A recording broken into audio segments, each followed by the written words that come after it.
Good morning, members of the jury, audience and contestants. We are Joana Marcos Monasterio and Paz Anaya Costa, and we are glad to present our second edition of Julio Verne School Public Speaking Contest. Choosing our candidates has been a hard work, but we finally have our 12 contestants of first and second episode, and we are quite sure that they are going to surprise you with their 2-minute speech. Of course they will, and the topics of today's speeches are how essential are sports and healthy habits in our lives, and how does food marketing influence teenagers. Quite interesting topics, Paz. Don't you think so? Let's get started then with our first round of first episode contestants. A great applause for Jaime Tarazona. Hello, good morning. I am Jaime Tarazona, and I'm going to convince you in 3 arguments and a conclusion about how essential are healthy habits and sports in our lives. But first of all, I would like to invite you to think in the following phrase: humans are what we eat. This sentence was already said by Ludwig Feuerbach 200 years ago, but in the last 30 years, this phrase has become even more important, making healthy habits and sports essential in our lives. And why? Well, this leads me to my first argument. According to WorldObesityDay.org, 800 million people suffer from obesity in the world. That's a lot, but the really worrying part is that it is expected that in the next decade, childhood obesity increases in a 60%. Therefore, a healthy and proportionate food becomes essential because it lets us several benefits, such as a prevention of diseases, a deep sleep, etc. Basically, a greater vitality. And this vitality of which I'm talking about leads me to my second argument.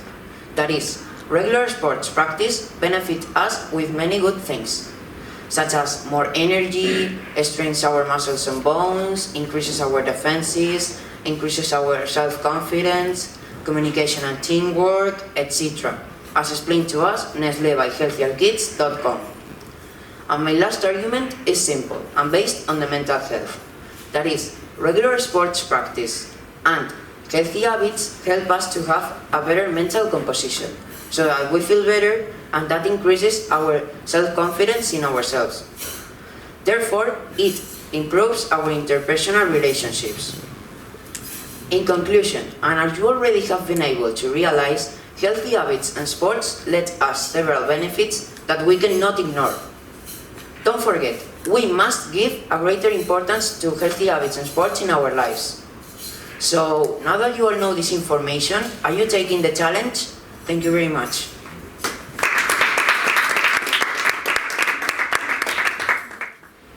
Great speech, Jaime. Now is Carles Baldoví's turn representing First A class. A great applause for him.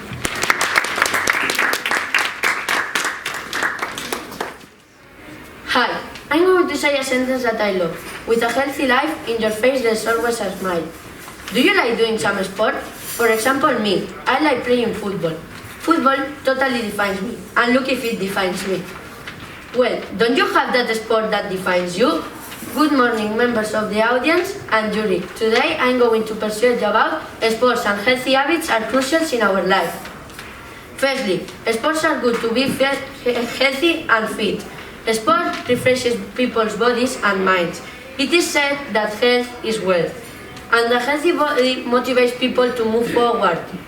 Considering the essentials of health in life, people have been practicing sports for ages. Sports plays a vital role in the formation of body muscles, and that is very good for us. Secondly, a healthy life matters. According to GomezBenitez.com, a website of a famous doctor in Madrid, maintaining a healthy diet and lifestyle will reduce your chances of contracting coronary and cardiovascular diseases. Also, it will level your blood sugar and it will help you with your cholesterol levels. In addition, it decreases the appearance of chronic diseases such as Alzheimer or cancer. Finally, sport brands in our life. According to Deportesin.com, brands like Nike or Adidas are in our daily life. But why do they sell sport clothes? Well, people who practice a sport need a certain equipment, right? In football, for example, you need boots, socks and a t-shirt. So brands make that clothes to make us more comfortable, but they also earn a few benefits. So, due to all these reasons, don't forget that sport and healthy habits are crucial in our life because it will help you to be more self-confident, like football did with me. And remember, with a healthy life in your face, there is always a smile. Thanks for your attention.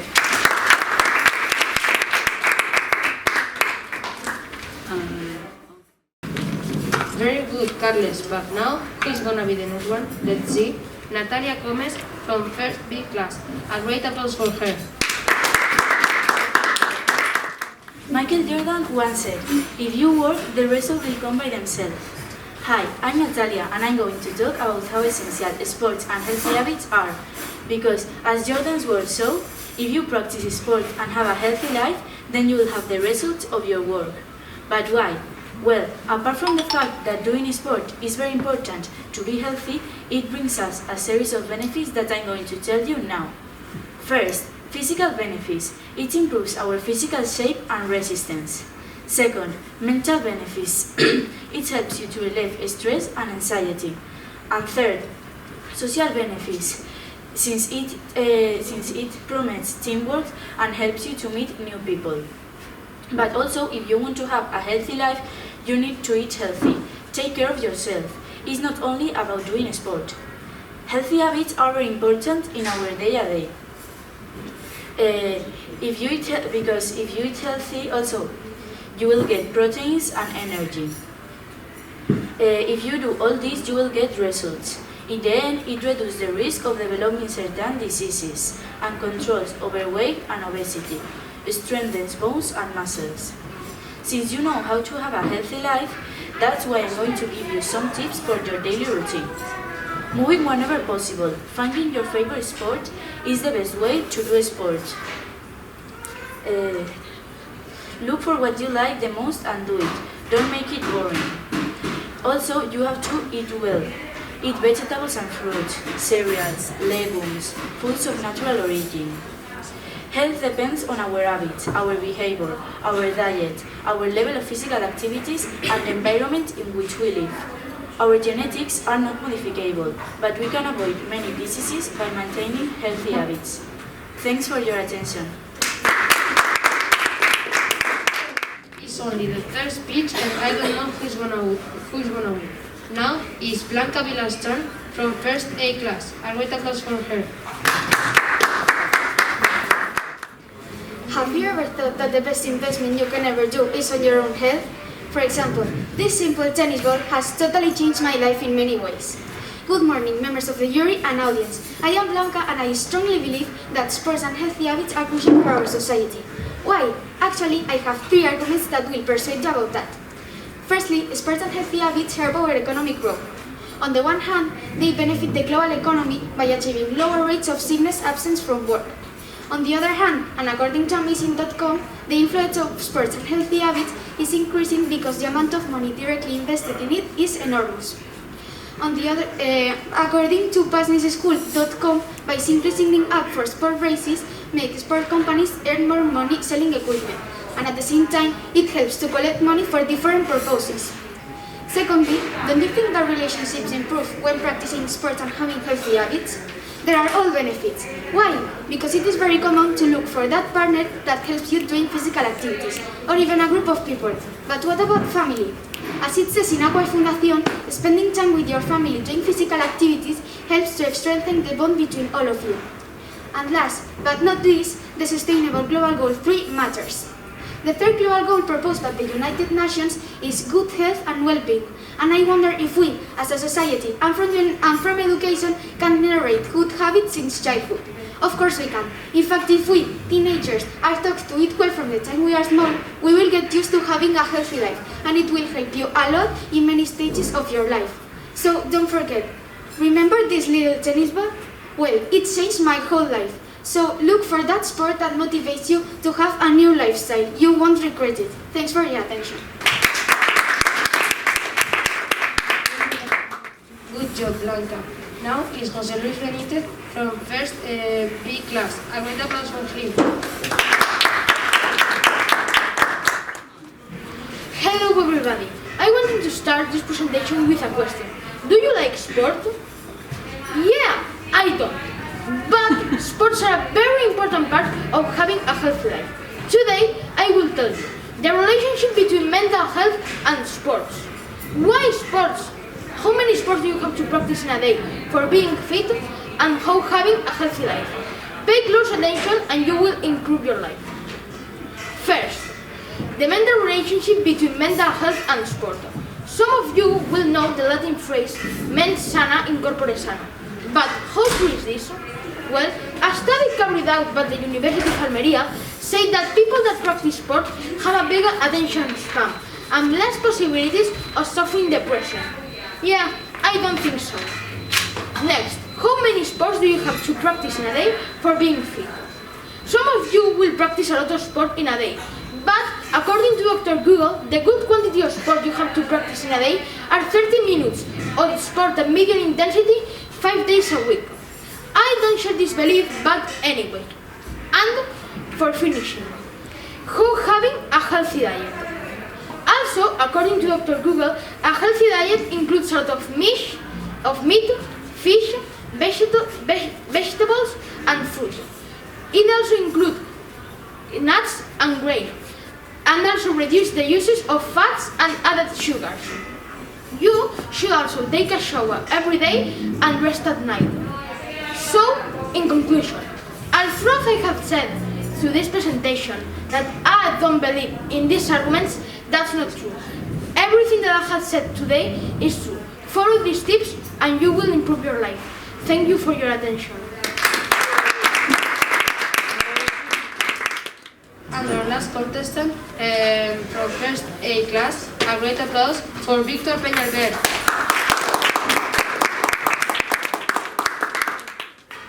Health is the greatest of human blessings. That is what Hippocrates says. Hello members of the European audience, I'm Victor Peñalver, and today I'm going to show you how important are healthy habits in our lives.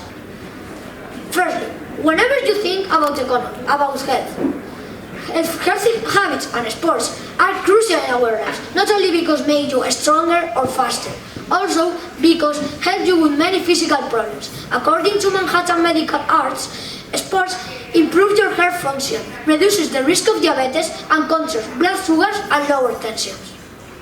Well, but what about good health equals good economy? Many brands like Nike or Adidas become famous because of sports. According to Economista.com, Nike promotes the 70% of the basketball players in the NBA. That is supposed that Nike earns $2,140 million in a year. In other words, companies have benefits by promoting healthy habits and sports.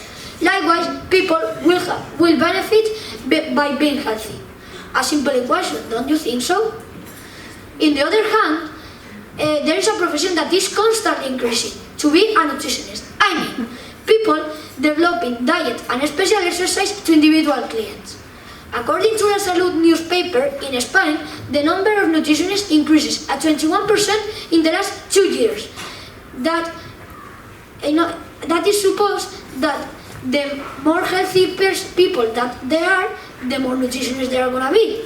Another simple equation, right? But do governments support healthy habits? Of course they do. According to the official website of the World Health Organization, they are meeting with all the governments of the world talking about healthy habits. In conclusion, healthy habits are crucial and sports are crucial in our lives because help our economy and help us to live a healthy life. So, if you don't practice any sport and you don't have any healthy habits and you want to start, do like Nike says. Just do it. Great performance from first of ESO y B class. Let's see second of ESO. Great applause for David Tena, representing second A class.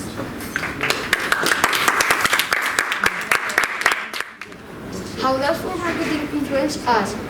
What do you think food ads are for? Every day we see a lot of publicity on the TV, radio or banners about fast food.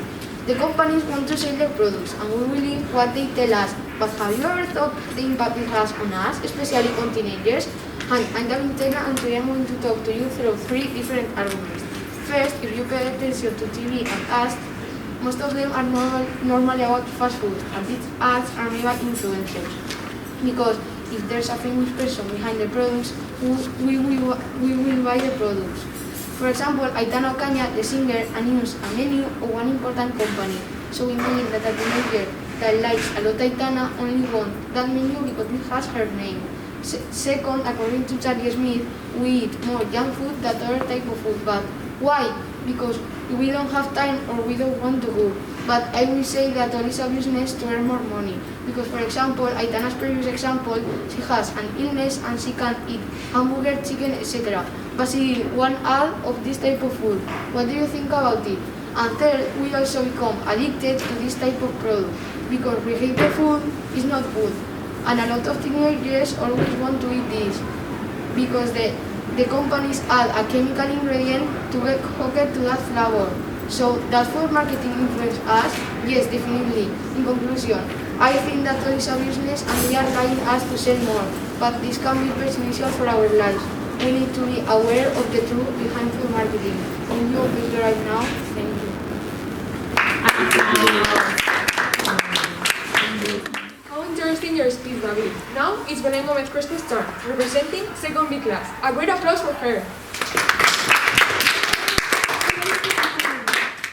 Imagine you wake up, have breakfast, while you're watching TV, and suddenly appear an super unhealthy advertisement about cookies, where they show us people super healthy and strong.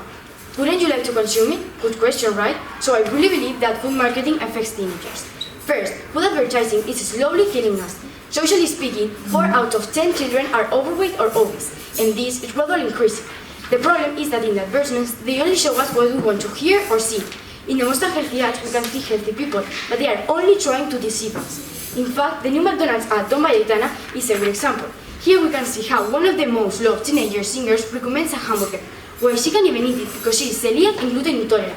Unacceptable, right? But you know what? She earns billions with that, and the worst part of it is that we have plenty of celebrities acting out the same way. Secondly, investing more in food runs addressing teenagers benefits companies, but not our health. Which company do you think that earns more, Burger King or Danone? Burger King earns 17,250 millions, whilst Danone earns 2,349 millions. Burger King earns more money because its production is cheaper and attracts a bigger amount of teenagers. Also, it's more common in restaurants and easier to be sold. Finally, politically speaking, we need actions to be taken. Our health is not the only one in danger, our planet is suffering too. Fast food has a huge negative environment impact. To make a container, it required around 2,000 liters of water. Isn't it an unnecessary waste of natural resources? Of course it is. But coming back to fast food companies, according to a study published by the OMS Bulletin, European governments could stop the growing epidemic of teenagers being overweight. Also, according to Economista.com, it's been proposed to double the VAT on unhealthy food because it's highly consumed by teenagers. So now, I'm gonna ask you again, would you consume those unhealthy but attractive cookies we were talking about at the beginning of my speech? Thanks for your attention. Congratulations, Belén. You did it great. Now, representing 2nd A class, we have Irene Pastor. Let's listen to her.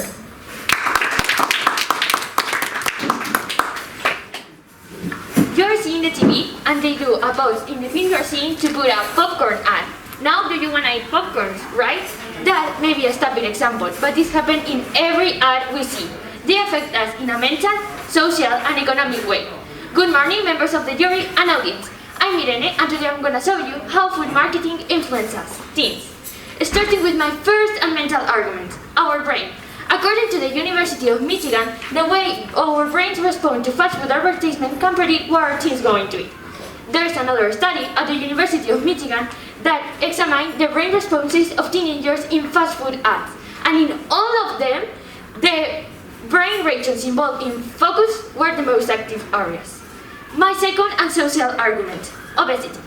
Junk food advertisement is contributing to raising the rate of teen obesity, a public health problem. According to CDC, 20.6% of teenagers are obese, and obese in adolescence can lead to serious problems, both physical and mental, including the developing of chronic diseases.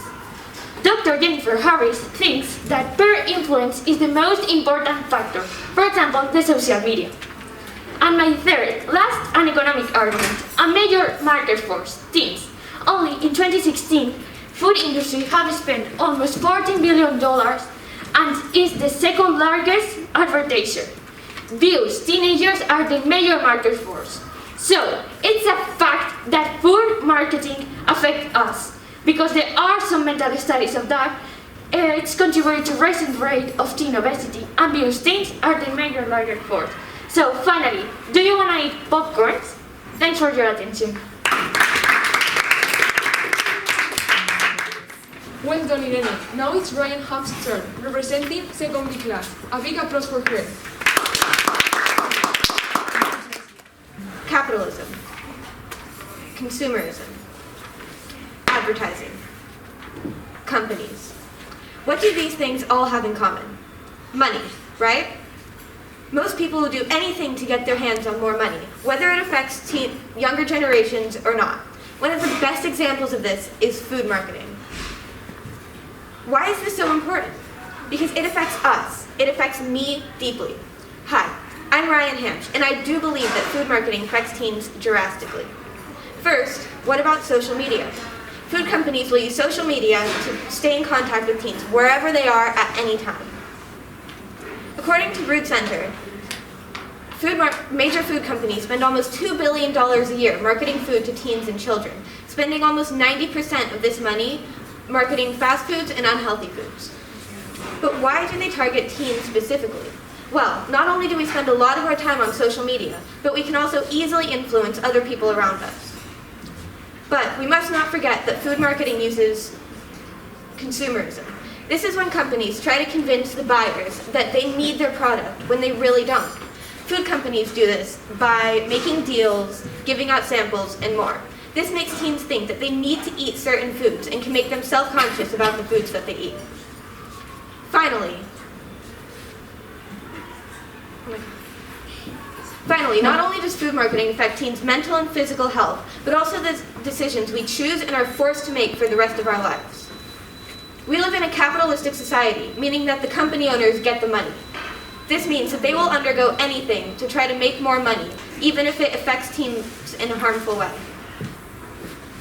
So, of course, food marketing affects teens' mental and physical health, and companies try to make teens think what they want them to think to profit off of them.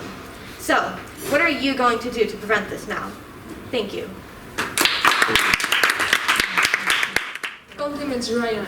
Now, who is gonna be the next one? Let's see. Tisui Su, representing second B class. A big applause for him. When you see Peppa Pig, are they eating junk food? Hello, members of the jury and audience. My name is Isui, and today I'm going to talk about the impact of the food marketing on the teenagers. Because yes, it affects. Of course it affects. And now I'm going to tell you why with 3 arguments. First, my economical argument. As Yukon University said, the junk food companies have increased here. They have invested 86% more on the Spanish TVs. 1,100 millions of euros. And the 20% of those ads are about sweets, and only the 3% about the fruits and vegetables. According to CDC, the result is that the 26% of all the Spanish children are with obesity. Second, my social argument.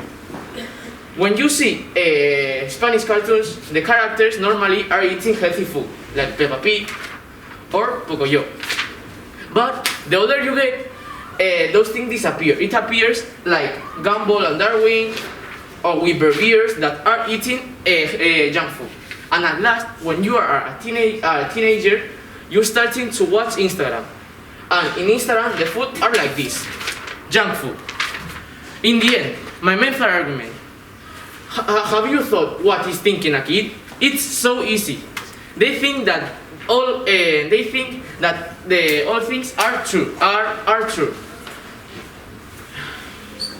They think that everything is true. The director of Food Justice, Javier Guzman, said the teenagers aren't mature enough to know if the advertisements are true or not.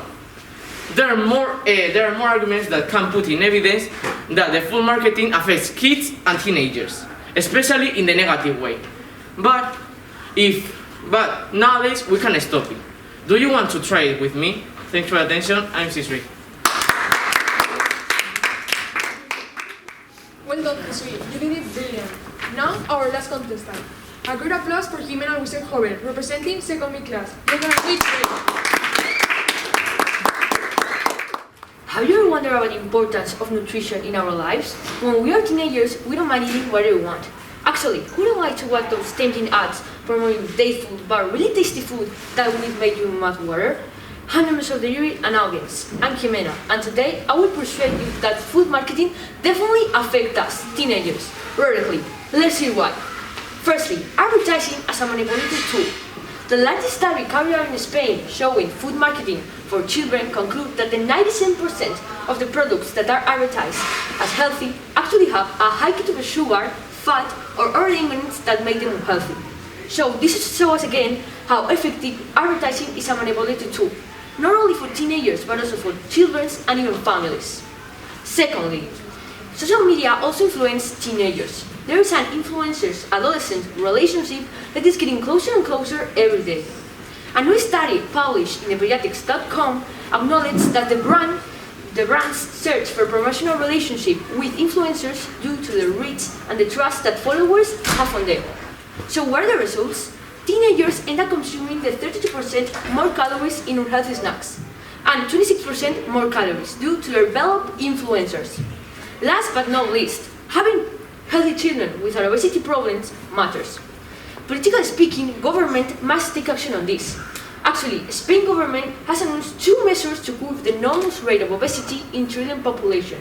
One of them is to forbid the advertising of unhealthy snacks addressed at children under 50 years of age. So don't forget, a child or a teenager who suffers from nutrition is more prone to getting infectious disease because the immune system is quite weak. So be aware of what you eat and don't trust on everything that is advertised on TV. Thanks for your attention.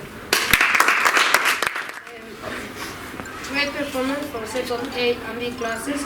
Right? Well, results are coming and our director Maria Jose Sanchez will announce the winners. Thanks a lot for taking part of this great project. Now, Maria Jose will announce the winner and give the diplomas to the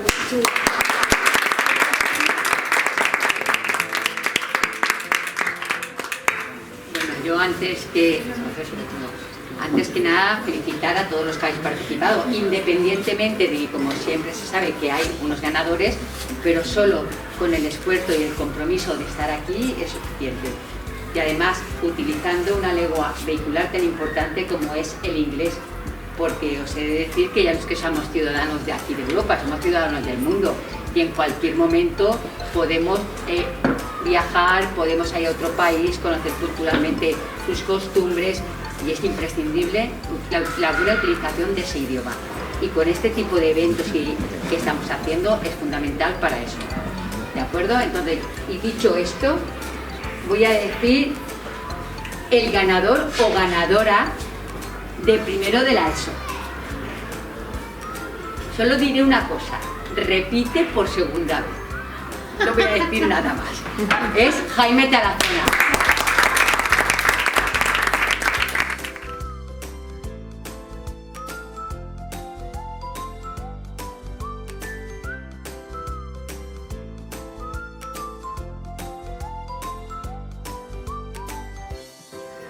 Tan, tan, tan, tan. Jimena